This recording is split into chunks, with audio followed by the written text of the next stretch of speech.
Good morning again, and welcome to Table Talk with Brenda Perryman, right here on TV 33, WHPR, Comcast 20, and Comcast 90 in Detroit and Oakland County. You could get us courtesy of the World Wide Web at www.tv33whpr.com.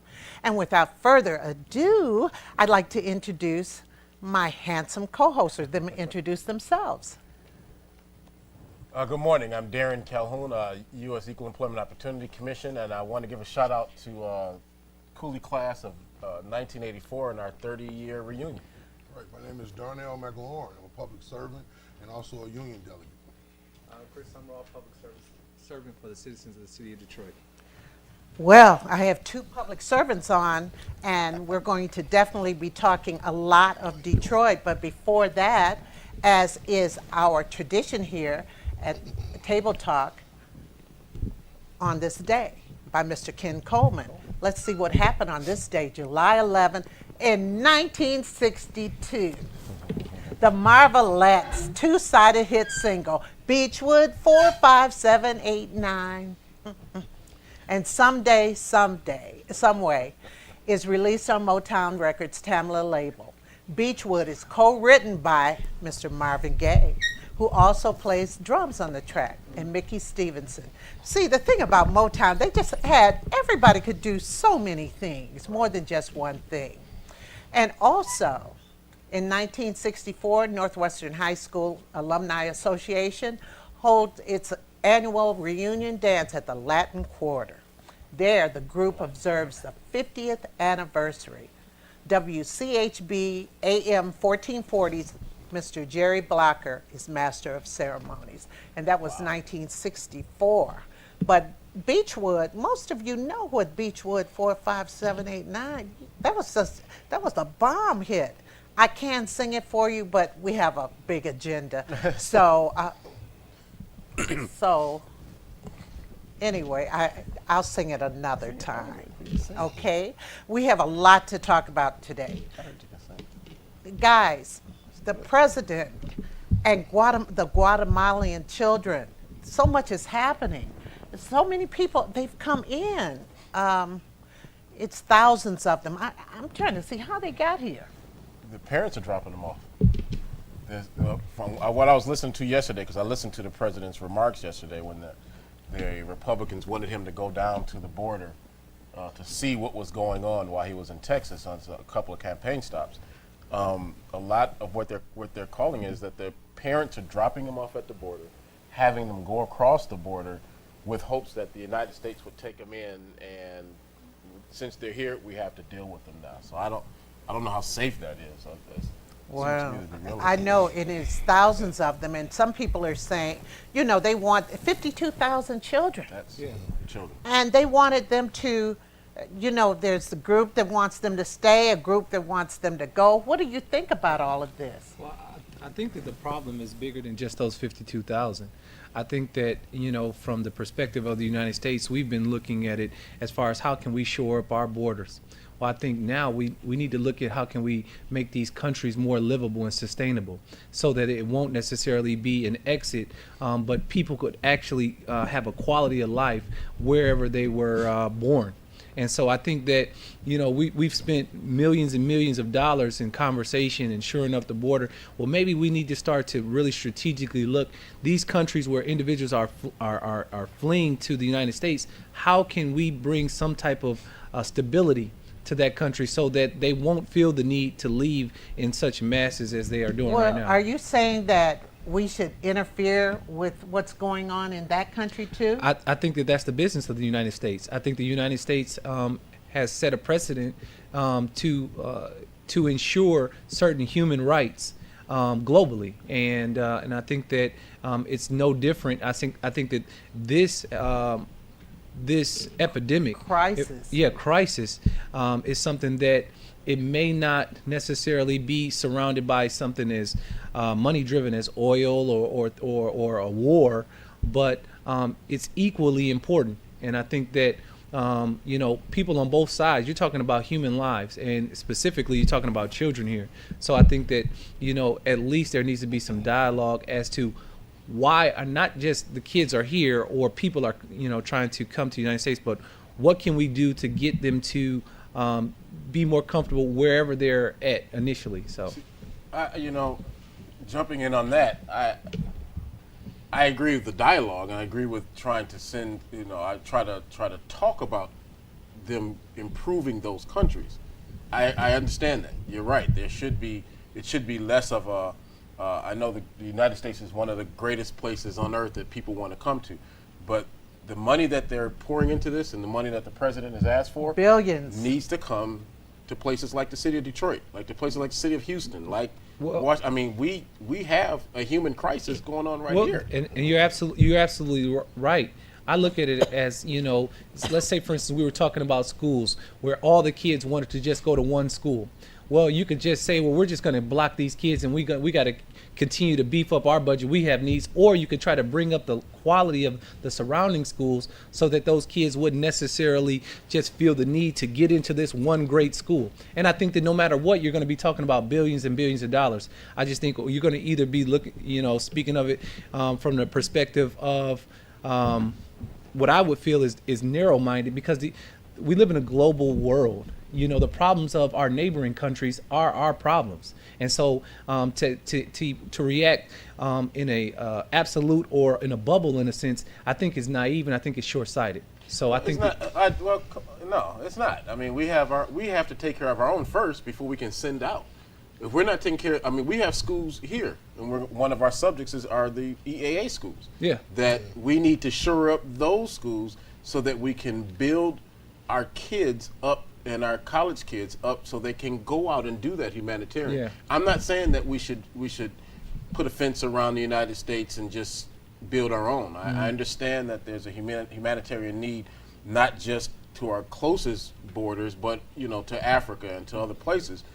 We have children here that are not getting fed. We have homes that don't have water.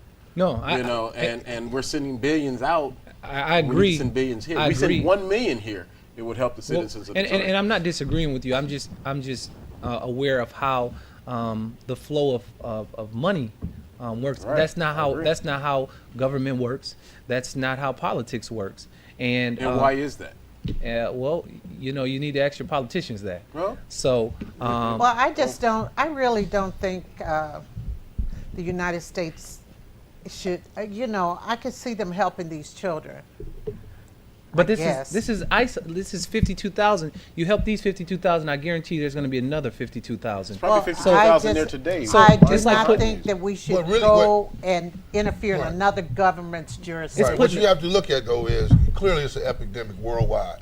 And we're only concerned at this juncture, or what we're speaking about, is the individuals that's coming across the border into America, right? My mother used to say, clean up your own backyard before you clean up somebody else's. So certainly I agree or understand with what you're saying. But on the other hand, we had this discussion on another show when we were talking about the kidnapped girls, about the America being the world's police. Sure, I would like to hear some dialogue, but how do you handle an issue that's greater than your abilities? It would have to be a global effort, and we can't solely take that on by ourselves. We would need the world to come together on this, because I agree with you, it's a humanitarian issue. It's a commercial issue. You're talking about business leaders. You're talking about political leaders. You're talking about social leaders. And I'm not saying that independently the United States should be in a room by itself and say, we got to figure this out. But I don't, if I have a leak in a faucet, I don't just put a bucket and say I fixed it. I have to fix the leak. I don't think that they're trying to fix Guatemala. I No, really no. don't. No, And they're they're not not. going And to. that's the Guatemala is the leak. What they're doing is they're addressing that this 52,000, which is just a result of a bigger problem. And I'm not saying that again that the United States is at this alone, but I guarantee you that if you say you do whatever with these 52,000 children, in so many months to years or whatever, there'll be another 52,000, and so this dialogue will not improve. See, Not that's if just they- And the 52,000 truth that they since caught. September. Right. Yeah, that's not the the thing. They're not- 52,000. That's not the ones that That's they not the- haven't already caught. have, right. That's already You know, here. and- It's an ongoing epidemic. And it's a horrible epidemic, and I hate to see it going on. You know, but there are 52,000 kids here in the city of Detroit that need this type of assistance. And I want, you know, the problem that I'm having is that these families are dropping these kids off at the United States, and it's a global issue. Yeah. But they're not dropping 52,000 kids since September in England. They're Right. not dropping them in. They all Logistics. want something better. Well, right? They well, all want no, something better no, for no. their I kids. mean, they they want can't something walk better to- for they they can't can't walk walk to, to but England. there are Coyote to England. there are ways that there are Chinese Americans or Immigrants. Chinese immigrants coming over. Yeah. There are there are immigrants coming from all over the globe coming here, and you know, and this is the big issue. We're worried about this border because there's so many coming across this border. Right. We're not worried about the ones that's coming in on a plane, coming from England and just happen to coming in from Canada. I'm not saying we need to isolate ourselves, but this is an epidemic, and we need to, you know, you're right. We need to take care. We need the world's assistance in taking care of this. Well, I heard something this morning, and they were saying that the United States needs to take the lead. Not, they weren't even talking about Guatemala. They were talking about another country, Serbia, somewhere over in Europe. Sure. I may not be Serbia. It's one of those countries, the Ukraine, somewhere. If they take the lead, then say other countries will come behind.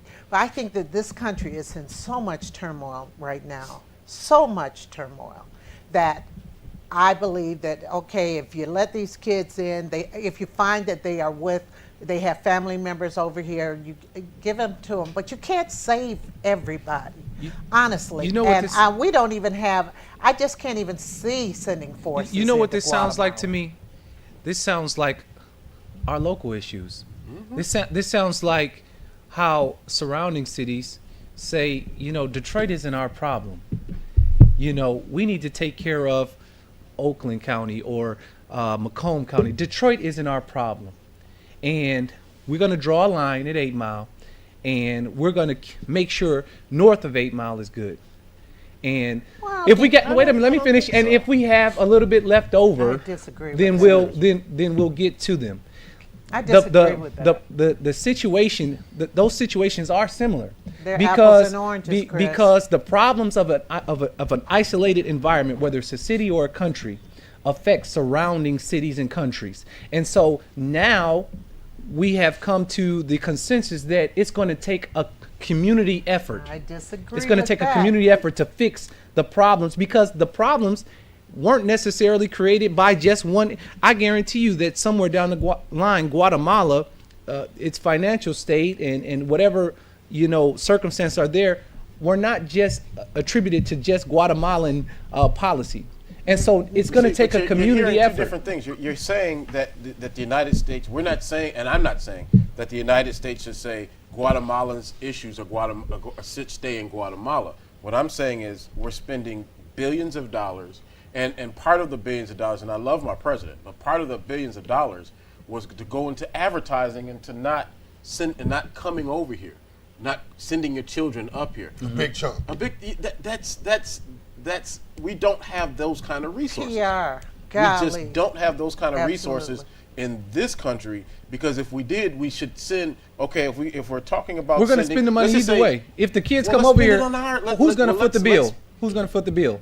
Well, let's I'm put just the The bill and saying. taxpayer. send them back. All The I'm taxpayer. saying is And don't then they're interfere. gonna come back with- again. Don't interfere with Guatemalan politics and their government. Don't interfere. they're bringing them We, there, we but I don't have think it's a- enough. I No, mean, it's we not an issue. really have enough. We're not right now. interfering. Right, but I They're don't think bringing it's them an here. issue of interfering with Guatemala leadership. I think the issue is once those children are dropped off at the border, we have an obligation to either take care of them or send them back. That's I it. think that's That's the it. biggest And issue. that's where That's that it. money is going. I mean, well, that's where it's an assumed obligation. I mean, we have to do something with them because they're in the United States. You're absolutely right, and I'm certainly for open borders and immigration when it's done correctly. But We send them back, they're going to come back again. Another 52,000, and it's going to be cyclical. Well, not. But we do what that. they- We do that, They Chris. do If you that all if you day, commit every a day. crime, we put you away. If you get out and you commit another crime, we So, put you away. but so we do that. But is it, you know, how does that work out for us? No, well, I tell you. you can't that- just let the Well, criminals it run depends the on town. the No, crime. I'm not open saying. the I'm border not. and just let them in. No, I'm It not saying depends on the again. crime my- because- I didn't That's what say you're open the border. I said address let's look at helping to address the issue. So we have Yeah, build up their economy. We've done it all around the world. Well, we've done it all around the I world. think it's time. I'm We've with done the it in rest of the Iraq. Americans We've done it that in the Middle East. That's And enough. right, but We've essentially, done it all around the but world. essentially, we can't do it for everybody. No, we can't do it for anyone, but this is an issue. This is a problem. But as soon as that happens, and another country comes, okay, they're going to build up our. If we send, Maybe we should if just- we do like Cuba did in the '80s and just. Oh, wait a open minute, our my jails. granddad is from Cuba now. Okay, that's Hold on. I'm not saying Slow down. in the '80s they sent boatloads of their opened their prisons. And That was sent my them to the- granddaddy. My granddaddy was one of them. Sent them to the United States, and now then they said, okay, he we a got to deal with sanitarian? them. So what should we have sent them back? So you think I should be over? So there you go. Well, I see what- well, this is we- ultimately we're to talking- get rid Wait a minute. we It's are not talking- we're belabeling this point too Okay. long, This is- and I just think that the analogy with write Oakland that County down. and Detroit was On kinda point. incorrect. On No, point. it's incorrect. On point. It's really incorrect, but we don't have time to talk about it right now. Because we have to go on to Detroit's bankruptcy deal with the DPOA, the Detroit Police Officers Association. Do you know anything about that, Darnell? And about the fire? What about the fire? And what do you think, what was that agreement? Well, there's some things, but some basic things we have to understand first. One, Public Act 436 was done illegally. The will of the people was not adhered to. They voted to vote down this particular law. Right now, the NAACP has an appeal in place, which we believe have a very strong argument against Public Act 436. The Local 344 has a legal issue, and the date for that hearing is this Wednesday, the 16th. Oh, really? Right. And just to give you some insight, you see here that the police cut a deal. Right. What they did was they signed a term sheet. They didn't cut a deal. They signed a term sheet that said they give up their rights to their pension, and they'll in exchange for that they'll get a 5% increase or a 12.5% increase over the next 5 years. Now keep in mind, they took 10% away from us. Right. So essentially, they're giving you your 10% back plus 2.5% raise over 5 years. The Local 344, which is the firefighters union, have not agreed to those terms. Keep in mind that in order for that plan to work, they have to come to terms by July 25th. So the judge now has ordered the Kevin Orr and Jones Day, along with the fire union, to meet Monday and Tuesday at the federal This courthouse. coming Monday and Tuesday? Okay. Right, because they know our court date is Wednesday. And they don't want us to have our court date. And let me tell you why, Brenda. Judge Rose is a bankruptcy attorney, right? Bankruptcy attorneys' jobs consist of dealing with past or current debt. Putting a 10-year moratorium on city workers' pensions is a future debt concern, which legally he cannot impose, which is our Wow. judgment, or which is our legal belief. And this is the reason why they want to meet prior to Wednesday to try to iron out a deal. But we're under the belief, what can you do in 2 days that you haven't been able to do in the past 12 months? Absolutely. Exactly. Absolutely. So the reason why, when they took away longevity, when they took away the 10%, when they took away chief EVs, when they took away our SLCT, when they changed our promotional system, and they did all these things, they didn't need our signature to do it, did they? Why do they need our signature to impose a 10-year moratorium on our pension? And we believe it's because it's illegal. And the only way they can legally take it is if you sign your rights away. And so I'm under the belief that I'm not going to sign my rights away. I voted not to sign my rights away. But that's where we are. What do you think the other fighters, what's the sentiment of the fire department on that? Everyone, well, I won't say everyone because I can't speak for everyone, but the sentiment I'm getting largely is exactly that. No. Vote no. Give us what you're going to give us. And here's another interesting fact, Brenda. If they took 10% from us and they deleted all these things, do you think they did that to break even? They didn't do that to break even. There's large sums of monies there. They didn't just take these little penny ante things from us and now dangle them back in our face just to break even. It doesn't make sense. Right. There's tons of money. You look at the structured deal with the state and the art collection. And I'm not sure if you're aware that there was a New York-based firm that just came out. Yes, billions. A couple of Was it 4 Four point point something something billion? Yeah. And what did they estimate it in this deal to be? Oh, what, 600-700 million? Yeah. That yeah. is rape. I knew that was under. That I knew, is rape. I knew that was under because Legalized gangsterism. yeah, yeah. No, I knew that was under because the Picassos they have, the things that museum had are phenomenal. Yes. And they're talking about 600 or 700 million. I said that doesn't seem right. So if you look at the unfunded liability portion, ours was at 97%. They brought their own people in from California, which, by the way, the voting that we just did was out in California. Nothing is done locally. Right, they're Okay. they're tabulating. Right. Everything is done is outsourced. We had our healthcare issues was done out of Illinois. Gee, Nothing is done What? locally. I mean, the writing is on the wall here. The writing is on the wall. So Kevin Orr worked for Jones Day. He retired to become emergency manager, and then he who's hired the- Jones Day Jones Day. to come in. So we believe that we will prevail in court on Wednesday. We have a strong legal argument that the judge does not have the right to impose a 10-year moratorium on our pension. That's a future debt That concern, is not a past awful. debt concern. That is awful, awful.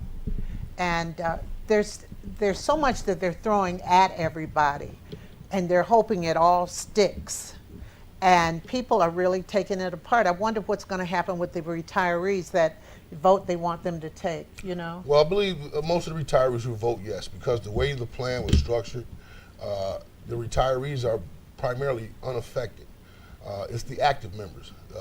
There's a rule they changed that if you retire before January the 1st, 2015, you will have health care, but it'll be Aviva, and it still hasn't worked out, so they really can't tell you what it will be. But if you choose to stay beyond January the 1st, you will have no health care when you retire. So they've stripped us practically of everything, health care, and that's what we come to work for, health care. How did we go wages. on? And you all have a class of firefighters in the, isn't there a class of new Right, we have a- firefighters right. supposed We have to a come? class right now, started out April the 28th with 80 members. They're in their 11th week or 12th, end of the 11th week of the How long is training the program. training? It's 22 weeks. So they're a little over halfway there. So, and they're desperately needed. When I came on the job, we had 1,600 employees. Now we are under 800 total strength with the same square footage, the square miles, same square miles. Sure, And the older. census down. That, Yes. what's the Right. the average age? That's of, what I was going to ask. Right. The average age of a Detroit firefighter right now is like 43 and a half. You're kidding. No, that's the average age. That's the young man on the job. Yeah. Okay. Well, I hope you're the young man on the job because I was your teacher. Yes. And if you're young, I'm Yes. young. Yes. I am. Okay. Baby I'm face still time. young. I'm Baby. still young. I yes. know. I This know. is shaven. Right. It's not bald. It's shaven.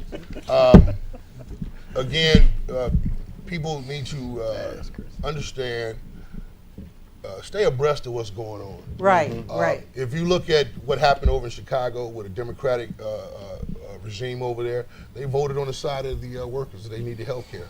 But of course, here in the state of Michigan, it's a Republican regime, and they're stripping everything: health care, wages, pensions. If you go over to the western side of the state, Grand Rapids took the pension away from those firefighters back in 1998. Well, that's a Stripped hub them. of Republican. Exactly, and yeah. they took those firefighters' pension. So they have a 401k where they only contribute up to 8%, but clearly in the economy that we live in right now, in order for you to have a decent retirement, that contribution needs to be around 16 to 17%. And they get no pension? No pension. no. Yeah, pension. you, How do you get no pension? this a sub bar to this, and it really has not a lot to Sidebar. do to sidebar. Thank you, Brenda, for correcting me. Is That's why I'm here. I think I'm learning that. Is that a conversation that I have with other public servants is that we need to learn how to live in preparation for things like this. I know that this has been very stressful for all of us, but it's equally as stressful if your lifestyle is out of whack. And so I think that as a whole, people, especially working class folks like us, we need to really empower ourselves by living a certain pace. Well, when you all started, I know nobody promised you a rose garden, but you didn't think that all this was going to happen. Of course not. They didn't Yeah. promise you a Of course weed not. patch either. I mean, Right. Yeah. I agree. You got to live within your means. Yeah, but- and learn to live within your means. And Yeah, I'm looking at almost my live dad. below your means. You got to live below your means. That's exactly Yeah. what I'm coming Yeah. to. Yeah. 'Cause Yeah. my dad just sold his house to make it smaller because he's in the 70s. So to make his area smaller, so you don't have to do so much work. Yeah. Right. And a lot of that is because of economics. He was one of the car manufacturers for 32 years, and they've cut their pensions and they've cut course. them down. So now he's got to live, just a little tighter. You can't have the 2 trucks anymore. You have to have. They used to have a boat. Can't have the boat anymore. So living within those means. In our Right. circumstances, we're not even talking about exorbitant. We're Right, right.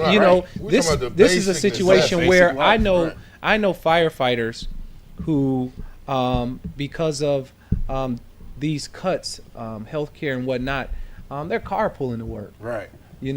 I know, public servants who have dedicated the large portion of their adult life, who are now they're faced with a mandatory retirement at the age of 60, but they're looking for jobs. Just to And because that's the frightening part, they're because where are they're- they going to find the job? Well, Well, They're we'll be competing greeters. with- We'll be greeters at Walmart. That's where I. Oh, that's where I and do. wait, entrepreneurship, Here's Yeah, but interesting. even in entrepreneurship, you got to have somebody to be able to buy Right. what it is Yeah, that you're absolutely. selling. That's So- true. Now, You're here's right. an interesting tidbit. In the police and fire pension system, the police are the biggest contributor to that system, but they get the least out of it because of their promotional system, correct? So, on the fire side, but the reason why the police, I won't speak for them, but the reason why I can understand their dilemma with that is because police powers transcend state lines.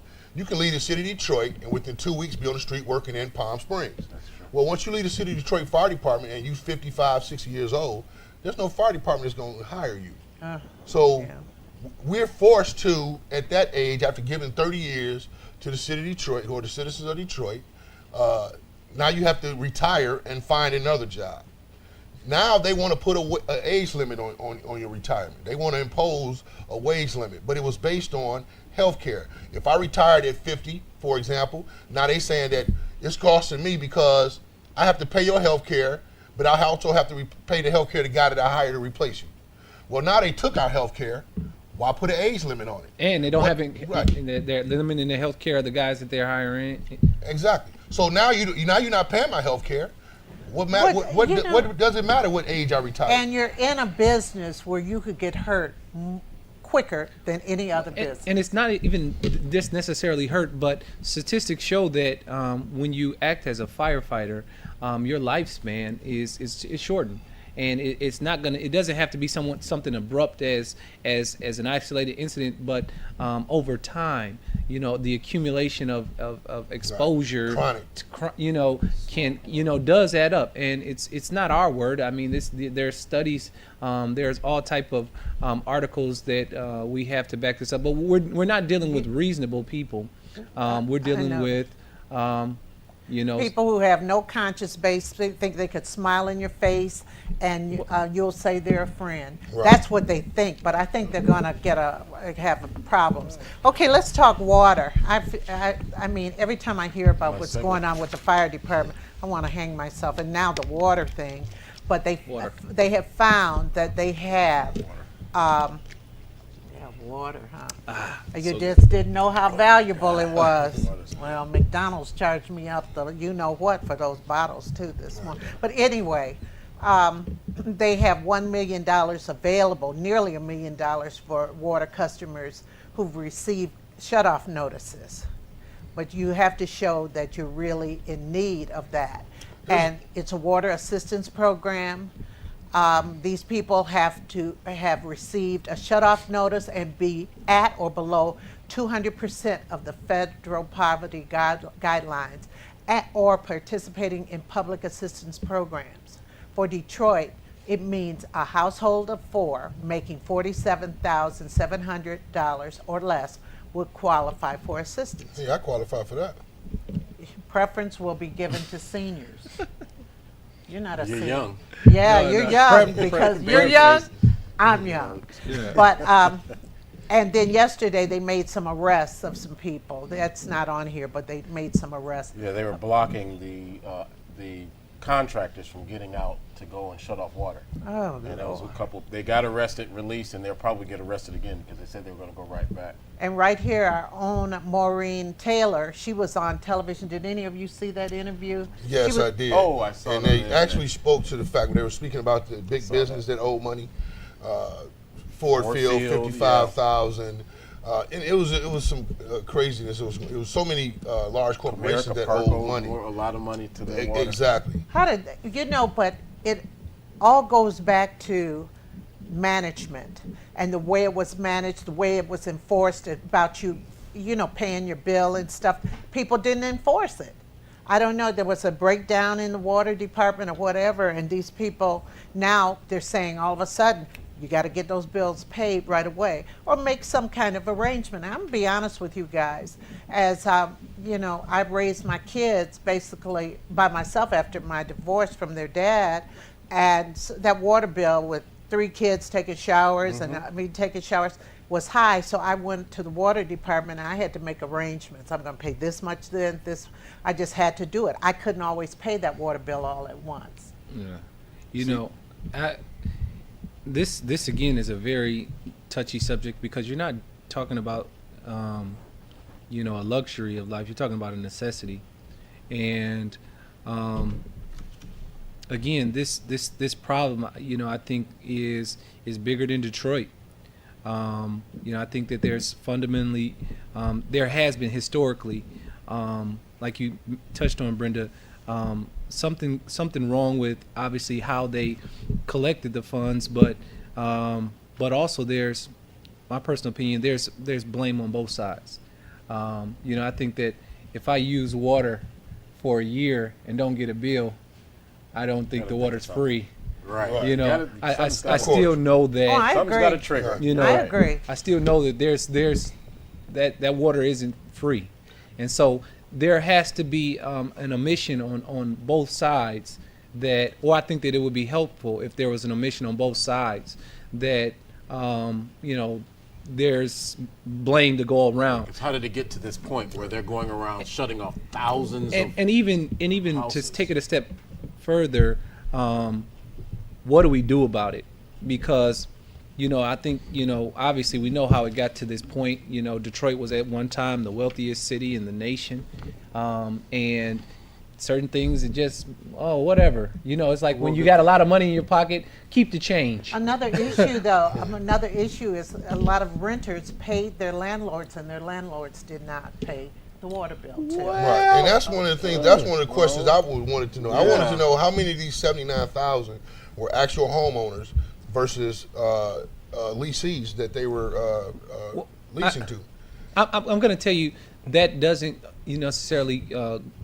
I have a different perspective on that. Not that isn't a true perspective, but as an individual who has had rental property in the city of Detroit, it doesn't behoove me as the property owner not to pay the water bill. But what you have are, and in many of my leases or rental agreements, the renter would be responsible for the water bill. Now, what happens is they never pay it because they know it's attached to the property. Right, and then the and so lien when goes they back to the leave, property. it stays with you. And so, I think that there's honest conversation to be had where there have been some property owners that have neglected to pay the water bill, but I think that there's also a large amount of individuals who have rented properties, who have ran up water bills knowing that it's not attached to them and have left it in the property owner's lap, That's true. which has happened to me. Something Well, like that, I would recommend that the rental agreement or the rental fee includes a portion for water, and so that way the landlord could pay it himself, out of their rent. But to leave it up to them, you know, clearly he's going to ultimately sometime be responsible for it anyway. Yeah, After they regardless. live there Well, and never see, paid. guys, But how did we get to this point? we 79,000. have a million topics. We only have a few minutes. We got to go rapid fire. Psych evaluation to help decide. Well, the saga will continue on the water. Yeah. Psych evaluation to decide if the young man found in the basement can see his dad, but they also want to take Take the other kids. dad's rights away too, and for the little Charlie, because when he was found in the basement, he was shivering and hungry, and these are some of the allegations that they have against the father. He has been Charlie has been disciplined with a PVC pipe, which we spoke about before, sometimes to the point that he was too sore to sit or walk, and had been abused by the father for the entire 2 years that he resided with him. He has been punched by his stepmother, who said Charlie has made statements like, that she said, "I can make you disappear." Also, they said she put him in the basement on June 14th after accusing him of lying to her about completing his evening workout. Charlie told authorities he heard his stepmother go upstairs, call his father, and tell him Charlie was missing and that she looked everywhere. What do you think about that quickly? Well, first thing I think about, them making him work out and looking at them. Okay, I'm sorry. This is this is just horrible. I mean, this is a horrible story, and it's getting deeper. Yeah. You know, there was in the very early parts of this story when they just found the little boy, like he's not a young man yet. When they just found him, his mother said, "Well, I gave him to the father because he was a discipline issue." Okay, so now the father has him, and now it sounds like he's being abused. You know, so I don't know. Everything has got to come out, and instead of just this piecemeal, let's get in there and clean this up. I first want to, preface my statement by saying I think that this is a horrible story, and obviously this boy has been subject to, just some really strenuous and tough circumstances. But in all honesty, almost everything he's been subjected to, I would say that I went through. And I think that it's about the tone of the conversation. My mom told me, "I brought you in this world, I'll take you out." Now, depending on how you word that, it can be looked at, are you threatening his life? And as far as She the probably workout, still fed you sometimes, didn't she? and what I'm saying is that we need to be very mindful that how a spin is put on something, it can be played a certain way. And I'm not saying I know the particulars here, but what I'm saying is when I'm reading this, I have enough common sense to look between some of these lines and know that some of this is spin. Some of this is spin. Now, a lot of this we need to look deeply at, because obviously you're talking about the welfare of a child. But a lot of this is spin. When you're talking about, and people discipline their children how they see fit and well within the law. My booty was sore too, and it was hard for me to sit down at times too. And I'm not saying that that's right for everyone, but I'm saying, again, a lot of this is spin. But what we need to focus on are the core issues and not be distracted by these comments of, his booty was sore. His mama Well, said, There "I'll was a make you PVC there was one of disappear. the I'll make reports you of PVC disappear." with blood on it. Right. So I that's could- an issue. But you know? what I could I- ride what- with you. I could ride with you, Chris, up until he became missing for 12 days. And that's what we need to focus on. But this Right. other stuff, or Right. some of this I could other ride with stuff, you on Other some stuff of- Well, is he's saying kind of some of the important, spin too. thing. some of the other stuff Right. is just. It's But kind of clearly, important. clearly, the Something's child wrong. was missing for 12 days. And if that mother put him in the basement and she didn't convey that to the authorities, Then then you got the issue. her word is no good. It's And not credible at all. Here's the Exactly. How do you live without food this for is 12 the days? petition Somebody's based. feeding this kid. Part of this petition too is based on what the medical authorities found out. That it said he had old scars on his buttocks, and he told authorities he was physically disciplined so severely by his father with a PVC pipe that the skin on his buttocks split open in several places. Regardless of its spin or anything, something is not right with this situation. And I think we need to focus on what that is And- outside, and not necessarily these auxiliary comments that can be inflated or deflated depending on whoever's reporting. Okay. This is abuse, though. This is This is clearly definitely- abuse. The way it's described is It's abuse. abuse. Yeah. Now's the investigation into how it happened, when it happened. I mean, because Yeah. someone say I'm gonna punch you. Okay, that's one thing. When they do, or I can make you disappear, and she did for 11 days. Well, that's I mean, now, that's a little different. Clear case of abuse. Okay, we only have a few minutes. trying I to wish get we to, could sus- you're could trying to get keep to on field talking goals. about it, Right, but that's what it sounds like. She's trying to get to Prince Fielder. We're gonna get there. no, I'm not. Well, not that. Only that the teacher, Yeah, Tiffany stuff. Eaton, who stopped that fight with the broom and everything. She has been. It said that she is too traumatized to work. Her attorney says, and remember, she was fired. But now the EAA, well, they had so-called reinstated her after the big brouhaha about it. But she says she can't go back to work under those conditions. What do you think? This is malarkey. Don't beat around the bush. Meaning, yeah. Tell us how Not you really against. feel. My point is this: that woman, and I saw the video. That I believe that woman did everything she could to try to break the fight up, and for her to be fired was an absolute disgrace. Absolutely. But she was offered her job back. Had she not been fired, she'd be at work today, I believe. But now she was fired and brought back. I believe she saw dollar signs, and I'm not going to put that on her.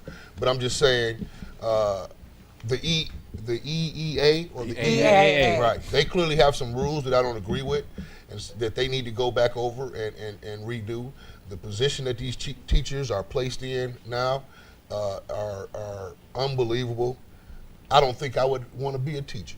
or With some of firefighter. these Well, rules. okay. Or firefighter. Some Do of you these think, rules. now I'm going to ask you this question, Darnell. Do you think that, when we had class and stuff, if a fight like that started in the classroom, don't you think that some of the kids might have tried to help stop that fight? Back in the day, yes, but now in I the know. age of world star Star hip hop, hip-hop. Yeah, Exactly. it's and changed. It's everybody changed. is interested in getting the Things footage have first. definitely before they changed. step in. But well, she's going to use this, and she has she really has a case, even though it's malarkey in your point of view. She It- does. I wouldn't want to go back there, but I'd like to get paid. But it undermines her true credibility and credibility. sincerity because Who am I to tell Well, how and- emotional a person gets after things? you know what you can't. But in the court of public opinion, we cast judgment all the time, Wow. and so this is being played out in the public, and so what it does it undermines not just hers but the voices of many teachers that don't get Right. the exposure that she gets, and so you could That's bad you could exposure. stand up and really be the class example of the total body of educators, or you could say, you know what, legally I can do this, and so I'm going to do it. And so Because again, they- I'm not saying she doesn't have a right, but what I'm saying is this to me is an issue of a person choosing what's maybe what someone has put in their ear as best at the moment versus looking the bigger picture. And Maybe. now It's a little selfish. because it's also Possibly. coming out now. It didn't Right. come out that she was so stressed and it was such a traumatic issue. It was a traumatic issue. She while lost her job. It Yeah, was the first issue. while the fight was going on and all that, now it's hard for her to get back to the job. All the great teachers that are out there that have to go through this and have to walk into these potential landmines of these kids getting, Yeah. erupting that way, and then coming out saying, "What is that? It was just a fight. What has traumatized you so much about them?" I mean, Now and I'm not saying I'm not lessening it. Yeah. I'm not saying she wasn't traumatized, but now, you got your job back, you're made whole. So let's get back and start teaching. Let me kids. tell you something real quick about trauma. Trauma is, okay, when I was in that horrific car accident at 18 and everything, and I got back up after months in surgery and all that stuff, and I started walking again, it didn't bother me. But it came years later. It did bother me, where I don't want to ride on this freeway again. Just certain things. Trauma sometimes is Sneaks up delayed. So I don't know. Maybe they'll send her to a psychiatrist. We're going to skip the next topic and go on to those college presidents say no to student athletes. Did any of you read that? They say no because They don't want money for children. No. Athletes. Yeah, Yeah, I No. don't want them to come together and start demanding things. I mean, Well, Northwestern has a players union now. I think that their take on it is that it's not broke, from their perspective. What's wrong? This regional director says that it transformed what has always been a cooperative educational relationship between university and student into an adversarial employer-employee relationship. And so there's a lack of an acknowledgement that these students serve in some capacity as employees or something very similar and it's- to an employee. It's Well, that first it's step like along that line. What when they get know, more they don't think anything's wrong because they've been doing it forever, and it's what Yeah. that's the system. They don't want to see any change, but I don't know. I think Right. I mean, how, The money's how flowing many one way. millions of dollars? Exactly. It's only flowing one Billions. way. That Billions. those schools bring in, and now if they can unionize and they can start demanding certain things. I mean, one of the things that I thought about when this first happened, when this story first broke up, that they were allowed to become a union, was the lawsuit that the professional players have right now Yeah. with regards to Head injury. closed head injuries. Yeah. So can Concussions. now concussions or whatever. So now can at the college level can they with this union issue can they start to demand more protections and demand better so that by the time that they get to their profession, even if this is not what it is their profession because they're making millions of dollars, once they get to their end goal profession, they will have all those protections in place and not going to the NFL with Yeah. hit injuries that are already old so Mm-hmm. that they can then fight and say, well, that was a pre-existing condition, so we don't have to pay you now. I think it's interesting that these kids are having this conversation when a lot of adults are actually their spirit is being broken with regard to unions, and so you see energy in these youthful individuals. there's that, hope. You're not that going to break every that union. many of us adults seem to have given up. And they So- wouldn't even need a union, to be quite frank, if only See? they wouldn't need a union if the schools did the right thing. You have Is that tiny? Yeah. Is that picture You have, tiny? yes, it is. You have kids out here that are student athletes, Yeah, we're right? getting to this. And there's millions of people wearing a jersey with their number on it, and they're making harassed. tons of money off this student. I think there's But he a starves number at on night here after somewhere. a game. I'm feeling harassed. Well, this saga is going to continue. I meant to have Ryan call in this You got to one, put but it toward the I forgot. camera, so No, I will. I'm putting it towards you guys. I don't really. I'm first. done. I've seen Um, it enough. I know, I'm Prince feeling Fielder, harassed. the baseball player, is on the cover of the ESPN, the magazine's Body issue. And you might not be able to see this, but it's online. It doesn't have any clothes on it. He's swinging a bat. We don't see any really, private parts or anything. But he is the star because people saying, now that's what a lot of men look like. What do you guys think? Well, right here, Brenda says not all stars are tiny specimens. So, yeah, that's Right, but I got to tell you, Rita Rucker, she's watching. She absolutely adored that picture. She made it her Facebook. Oh, my goodness. Her Facebook profile picture. I started to do it too. Well, Yes. I mean, we did last month. We weren't talking about Venus Williams, who was also on the cover of this Body issue. I know she has a great body, but I was just saying that this that's too I want to see him playing his the li- game. I yeah, wanna he see needs to him- play better, but his little gut, kind of hanging down there and everything. And all I can say is he looks strong, and he has so much body art on. And I'm just Well, looking. Put that down. I think that this probably would have been a bigger topic on the women's panel, but I may bring Well, it back. I'm not next hating on the week. guy. I mean, No, he's listen. he's a Listen, whatever. He's a baseball player. But what he's a recovering from an injury baseball player that's not contributing to his sport, but he is on the cover of a magazine. Okay, question though. I mean, don't you think it's good to have a realistic, not to say a lot of men are like this, but there are a lot of men, I've known men who built like this. well, I mean, from a woman's perspective, how would you rate that? Let's ask the It was women in 1 the to 10. studio 1 to audience. 10. What is that? What would you give it?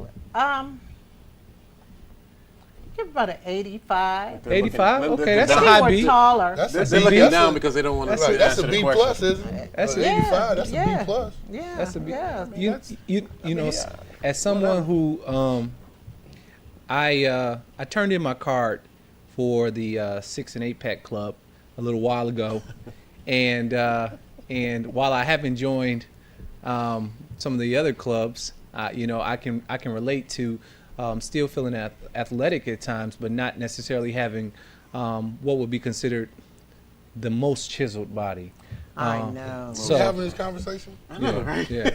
So I think that, you know, it's a show of confidence. If someone asks me to do that and hold an axe, would I do it? Probably. Probably. They'll just Probably. If they ask me, if they ask me, I got some. that some quick. pre- You I gonna got- give up on me that quick? I got some pre-recommendations of listen, what I still could have. I still I'll have be a up there. 6 and an 8 pack, but Mine's it's covered more up of by a my keg. keg. Exactly, right now. exactly. And I ain't Yeah. afraid of it, but Behind the Covered up keg. by what? my The keg. keg. Listen, My keg. And that's cool. Hey, listen, Robin Thicke's new album, only sold 25,000 copies the first week. This other one that he had last year sold 171,000, I think, the first week. This is the one where he's begging his wife, Paula, to come back to him. Should he stop begging? Yes. Yeah. no. begging. I don't think Yeah, that. no. I don't Publicly. think. I you don't go. think that he's begging anymore. I think he's promoting. I think that he made a conscious decision when he made this album that it's going to be about my wife, and that no matter what promote it, people are going to ask certain questions. So I don't think he's going out there saying, "Let me tell you what I got to say." He's talking about the album, and the album is about getting his wife back or whatever it's stuff. So this is promotion. This isn't him looking for someone. Hey, listen, let me tell you. This is promotion. So I think that, you know, it's a fine line there, but I think I he's think more on it the kind of backfired. I think it's bad. Yeah, I think it backfired. Yeah, no. I mean, he should have went just gotten up and twerked said, with- "Please, baby," You know. No, I mean, That's and what he there are a should lot of Babyface, Marvin Gaye, they're all across time. There are a lot of beggars, but this is crazy. This is crazy. I mean, Marvin and Gaye can really beg. Oh, you know, and Keith Sweat, I heard he Keith was. Sweat Keith was a Sweat beggar. begged. You know. I went Keith to the Sweat Babyface begged. concert. He begged, No, dog. Keith David Sweat being Ruffin. funny. You turn on Keith Sweat albums and leave the room, come back, all the begging was done for you. So, well, you know. ladies and gentlemen, thank you for joining us for Table Talk with Brenda Perryman. And we will see you next week. I'll have the girls on. Remember, this show will be on cable next week. It's online right now. It is online. And we're digitizing the station. You'll be so happy with the improvements, I guarantee you. So once again, thank you to my co-hosts. Thank you. Thank you today. And have a good weekend. And that's for everyone. And my grandson Arian's in the studio. Hi, Arian. Go Cooley. Hey, 84. Ray. That's what you think. All right. Talk to you later. Bye-bye.